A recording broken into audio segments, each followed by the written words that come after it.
I think I'm entitled. You want answers! I want the truth! You can't handle the truth! The Matrix is everywhere. It is all around us. Even now, in this very room. You can see it when you look out your window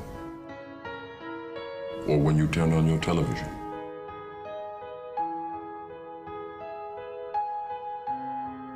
You can feel it when you go to work.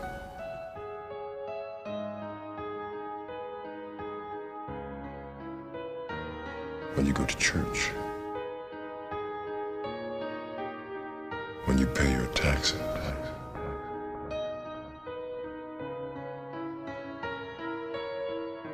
It is the world that has been pulled over your eyes to blind you from the truth.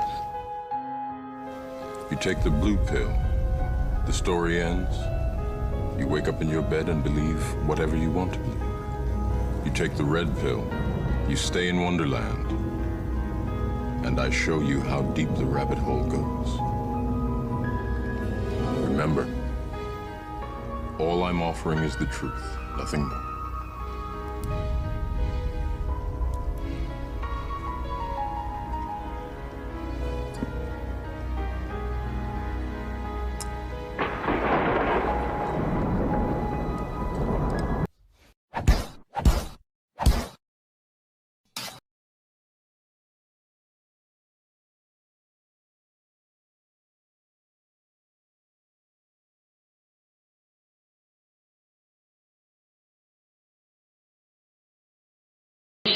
Trauma to carry out my first trial run operation. An enormous quantity of cocaine had been flown in on one of these operations, and I was to deliver it into the neighboring state of Arkansas. By that time, Bill Clinton's drug operation was in full swing. He was governor of Arkansas, and I delivered this cocaine to a remote airport in Ouachita Forest, which I've since identified as Mena Airport. I also delivered a little packet of information and a small quantity of cocaine, a personal stash from J. Bennett Johnston, to Bill Clinton. I delivered it to Bill Clinton, and he cut out 2 lines of the coke, and he did inhale.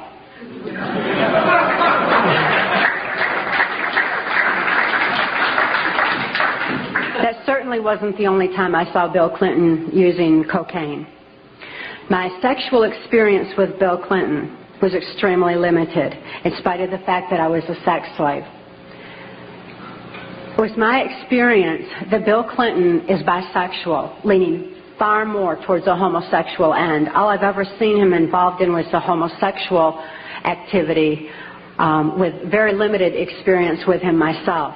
Whereas my experience was much more prevalent with Hillary Clinton, because Hillary is also bisexual, leaning more towards a homosexual end, and it was she who accessed my sex programming to fulfill her perversions. People have all kinds of belief systems, and I'm sure each and every one of you has various and different belief systems as well. Regardless of what your belief system is, it is imperative that you know that these criminals are people. They are within our realm to affect. They need to be held accountable for their actions and their crimes against humanity.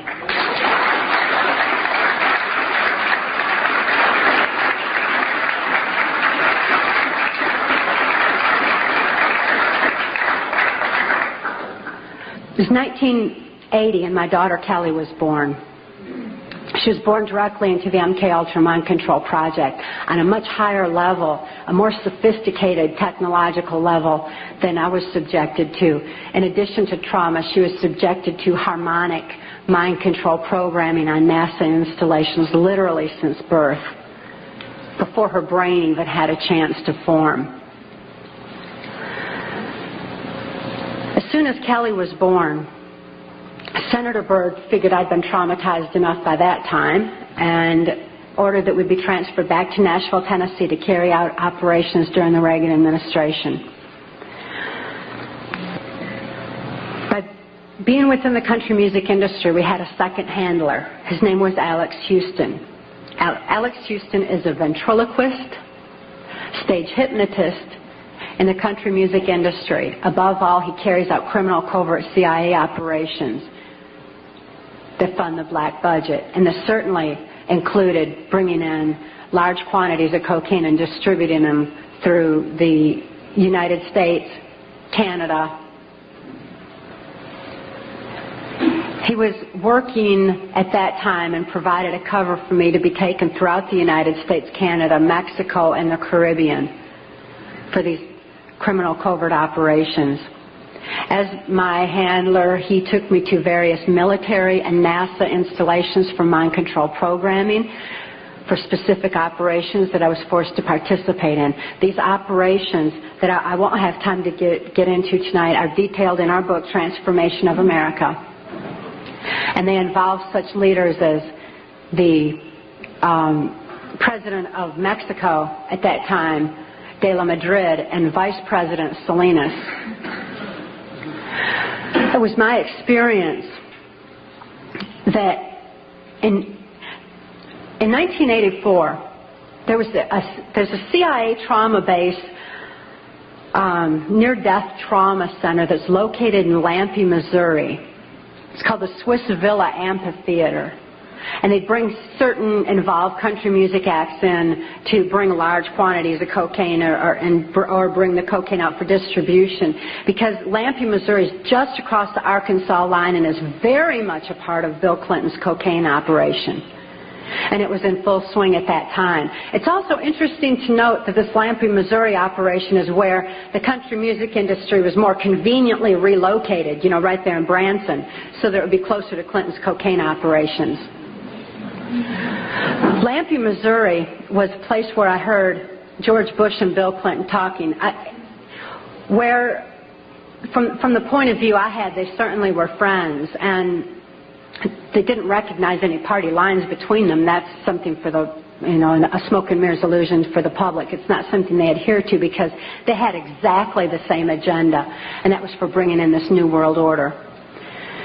I heard George Bush talking at that time. He was talking to Bill Clinton, and I've since photographically recorded it and wrote it verbatim in our book, that when the American people became disillusioned with Republicans leading them into the New World Order, that Bill Clinton, as a Democrat, was going to be put into the office of president. This was decided in 1984. Actually, I'd heard about it even prior to that.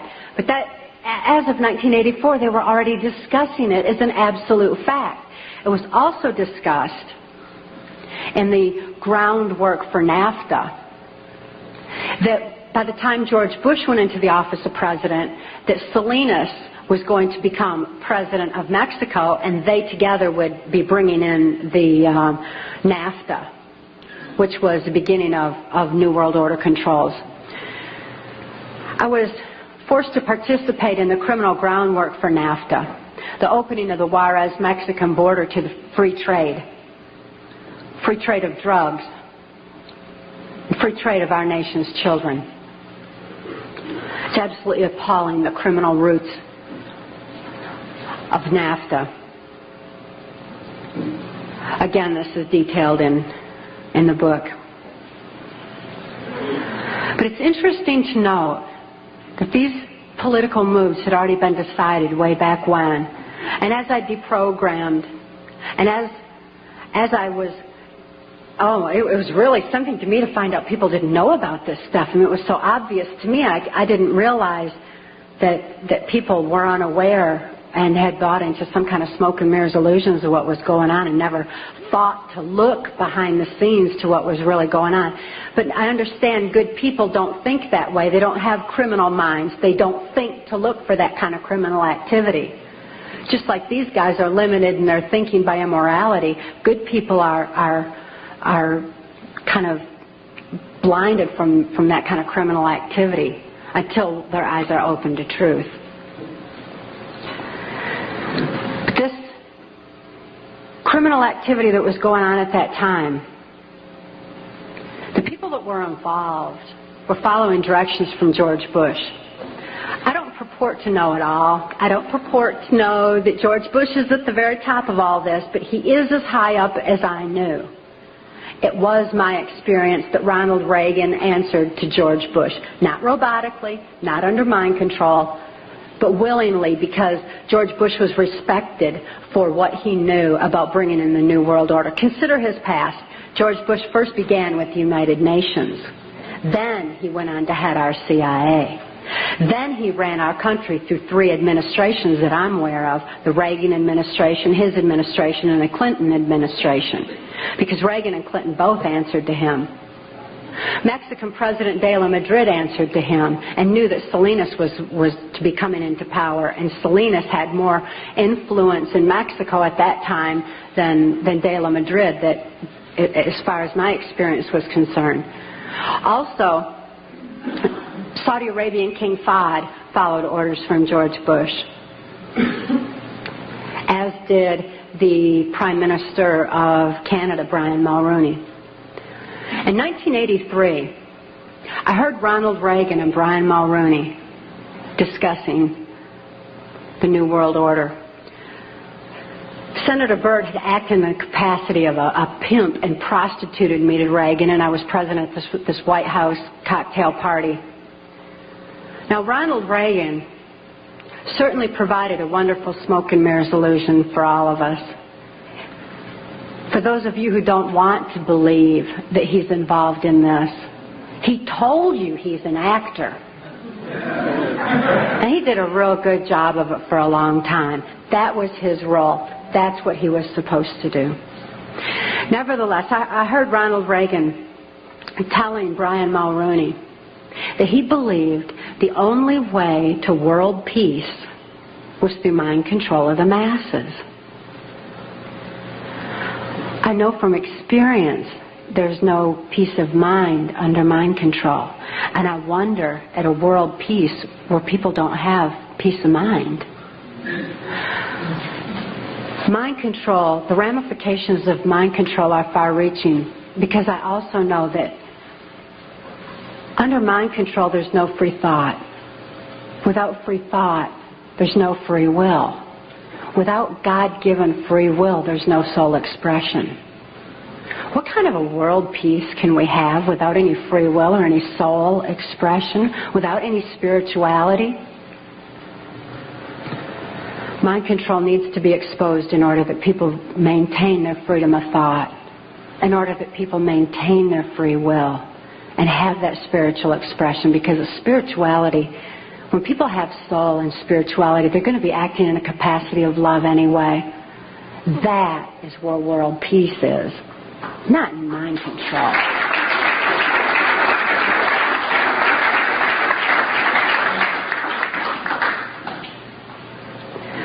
By 1988, I'd been forced to participate in numerous operations against my will, all of which I certainly would never have done. I guess if I had had any part of me that was willing to do anything like that, mind control would not have been necessary.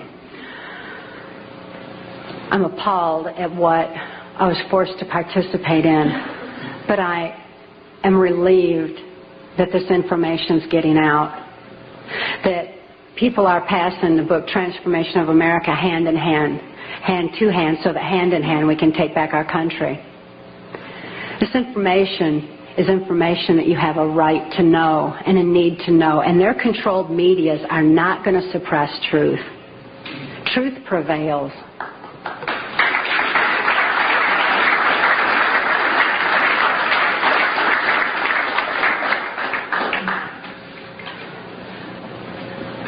In 1988, Mark rescued my daughter Kelly and I. We couldn't think to escape. I couldn't think to save my daughter any more than I could think to save myself. And all those childhood hopes and dreams were certainly hadn't come to fruition. When Mark rescued Kelly and I, we didn't have any ability to even hope for good people. We didn't know they even existed. We didn't have a capacity to trust anyone. It wasn't within our realm of experience.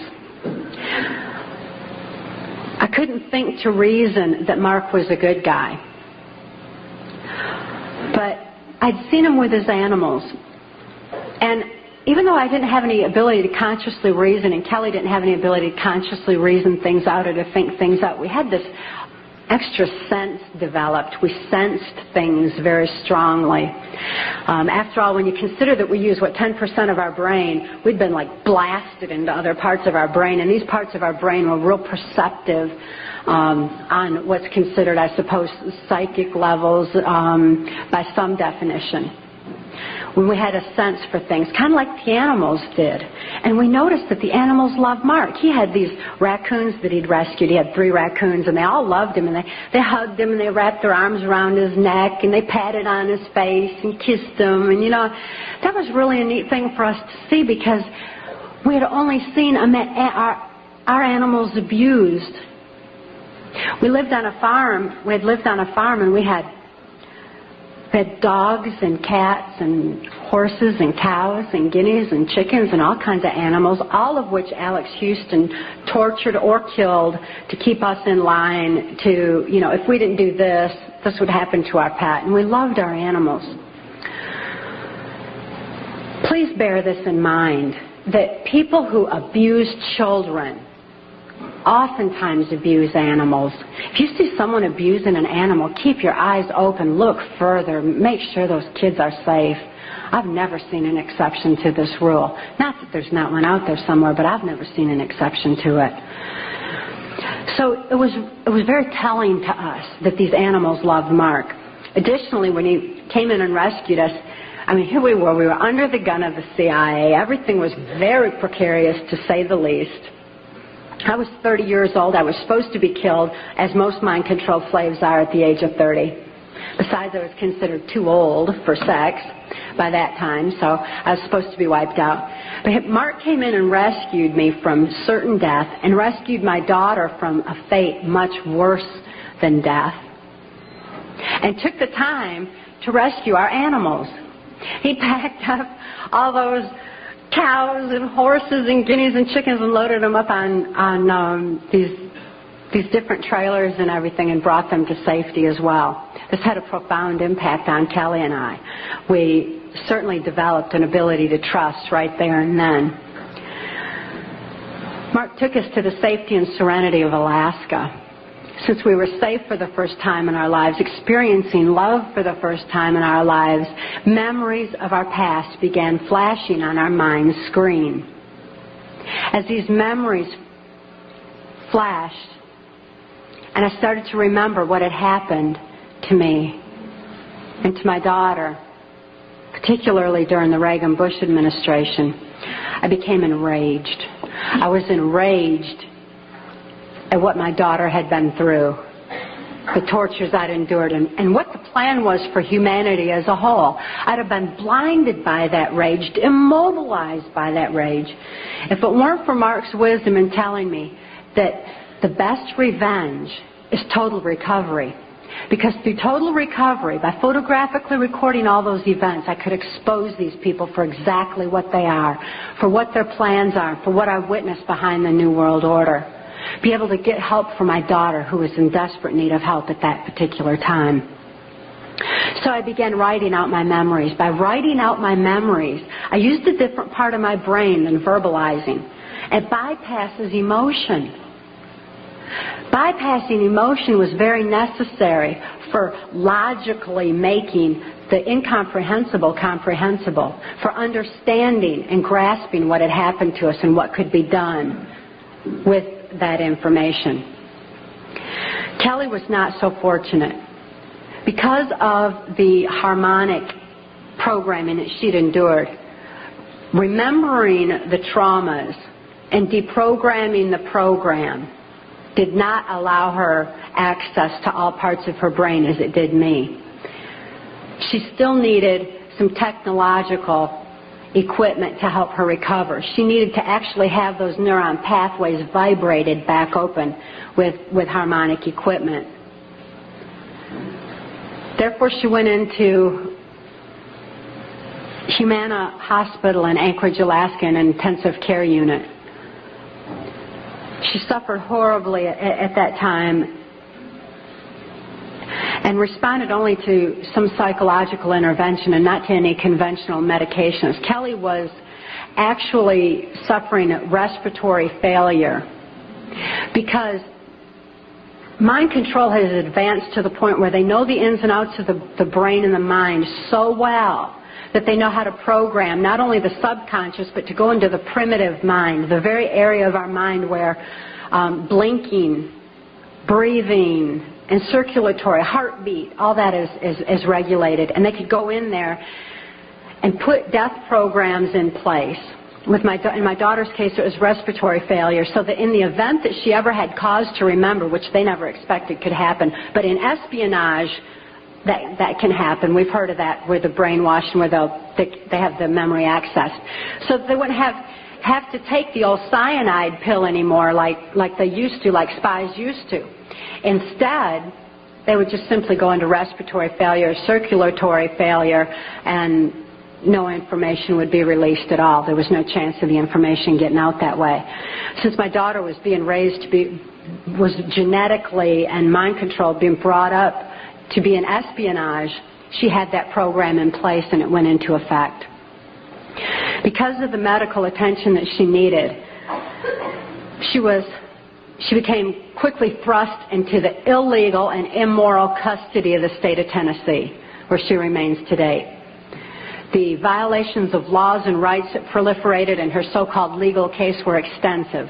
We had one clean district attorney that went in and told the judge that he was violating constitutional rights and human rights in my daughter's case, and cited law after law after law, and the judge interrupted him and said, but laws do not apply in this case for reasons of national security.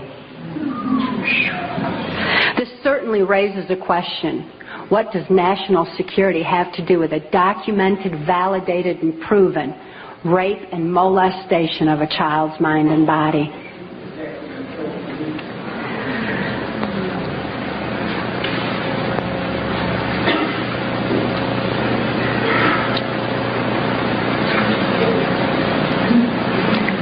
For Kelly's sake, and the sake of so many other mind control survivors out there, we need to lift this veil of national security.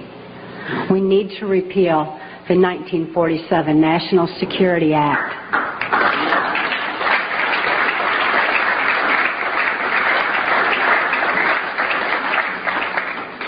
This is a national security that's threatening the security of our nation when it covers up such crimes against humanity as mind control, when it covers up the CIA's so-called war on drugs, when it covers up the selling out of our country to New World Order controls. That's a national security that has nothing to do with the security of our nation. This national security has kept information pertaining to mind control for all of you for far too long. We've got to get this information out. We've got to arm others with knowledge on mind control, because knowledge is our only defense against mind control. We need to get this information out in detail so that we can all be more effective in our particular areas of taking back our country and ultimately taking back our world, for Kelly's sake, for the sake of all the other mind control survivors and victims that I know are out there. There's many, many of them. And for the sake of humanity as we know it. It is truth that sets us free. Please help us spread the word. Thank you.